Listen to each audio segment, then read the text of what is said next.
string of blows to its command structure over the last fortnight, culminating in the killing of its elusive leader Hassan Nasrallah on Friday. So how did the Israel Defense Forces manage to track him down, and how have they been able to target so many of Hezbollah's top? Israel is bombing Beirut, the capital of Lebanon, continuing the high-intensity assault that began over the weekend. The first target was the Hezbollah chief, Hassan Nasrallah. Israel killed him. Then they launched an all-out campaign targeting every Iranian proxy in West Asia, from Gaza to Lebanon and Yemen. The entire axis of resistance built by Iran. Israel is going after all of it. Hezbollah has suffered a devastating blow. Their leader Hassan Nasrallah is dead. Hezbollah के नेता को Israel ने मार गिराया है। Hezbollah Lebanon में active एक आतंकवादी संगठन है जो शिया संप्रदाय का समर्थक है। हालांकि शिया संप्रदाय के लोग इसे आतंकवादी नहीं मानते हैं। उनका मानना है कि यह आतंकवादी संगठन, जिसे पूरी दुनिया आतंकवाद मानती है, वह तो अपनी आज़ादी के लिए लड़ता है, और अपनी आज़ादी के लिए लड़ाई करना आतंकवाद नहीं होता है। इजराइल फिलिस्तीन युद्ध को पूरा 1 साल हो गया है। जब इजराइल गाजा के हमास आतंकवादियों को मार रहा था, तब दूसरी ओर हिजबुल्लाह के समर्थक इजराइल पर गोले और बम दाग रहे थे। अब जब इजराइल हमास के आतंकवादियों को मारकर लेबनान की ओर आया, तो महज 10 दिनों के अंदर उसने हिजबुल्लाह को जड़ से उखाड़ फेंका। इजराइल की खुफिया एजेंसी मोसाद ने हिजबुल्लाह के सभी टॉप लीडर का खात्मा कर दिया। इसकी शुरुआत 17 सितंबर को हुई, जब लेबनान में हिजबुल्लाह समर्थित आतंकवादियों की जेब में रखा पेजर फटने लगा। इसमें 42 से अधिक लोगों के मरने का दावा किया गया और 2800 लोगों को अस्पताल में भर्ती कराया गया।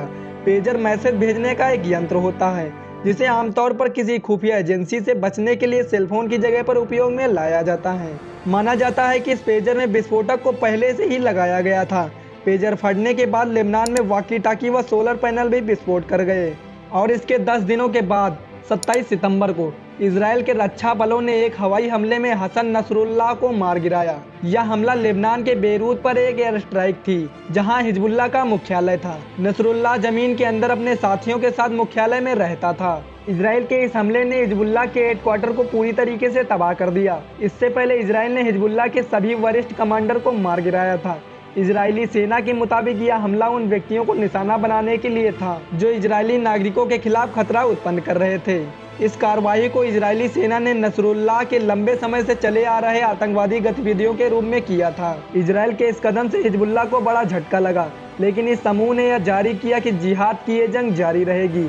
वे इजराइल के खिलाफ लड़ाई में पीछे नहीं हटेंगे। आइए अब इसके कारण पर थोड़ी चर्चा कर लेते हैं। इजराइल और लेबनान के बीच युद्ध प्रमुख रूप से 3 बार लड़े गए थे, जिसमें 1978 के दक्षिण लेबनान युद्ध से शुरुआत मानी जाती है। इजराइल और लेबनान के बीच तनाव की शुरुआत 70 के दशक से शुरू हुई थी, जब फिलिस्तीनी मुक्ति संगठन ने लेबनान के इलाके से इजराइल को निशाना बनाया था। हमास समर्थकों ने लेबनान की सीमा का उपयोग करते हुए इजराइल पर हमला किया। बचाव में इजराइल ने दक्षिणी लेबनान पर ऑपरेशन लिटानी के तहत हमला कर दिया।